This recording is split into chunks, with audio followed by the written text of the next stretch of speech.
And tonight, the death toll has risen in the Easter Sunday bombings in Sri Lanka. That death toll now stands at 290, with more than 450 people wounded in the attack. In all, there were 9 separate explosions, mostly targeting churches and luxury hotels. Authorities say they have blocked social media sites nationwide following the blasts. Night Beats Betty Yu is here to show us how people have been reacting to the deadly bombings, including here in the Bay Area. Betty. Julia and Brian, we know that police departments, including San Jose's, have stepped up security at places of worship in the wake of the Sri Lanka bombings. This Easter Sunday, many Bay Area residents had their minds on the deadly violence.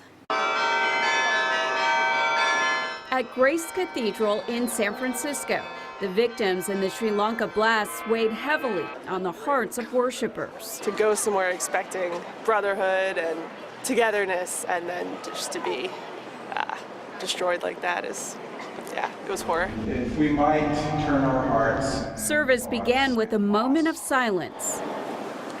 I think we come together with hope and trust in God, knowing that even though we continue to crucify one another over 2,000 years, still Christ rises from the dead and brings us new life. The explosions ripped through 3 Catholic churches as worshipers celebrated morning mass. They also hit 3 luxury hotels. Sri Lankan officials say the coordinated attacks were carried out by a single group that has not been identified.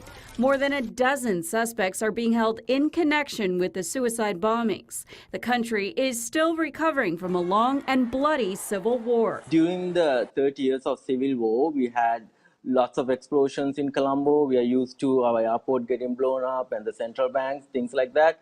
But it's been 10 years of peace, and we got used to that. So that's why it's really surprising and shocking. Officials say a few dozen foreigners, including several Americans, are among the dead.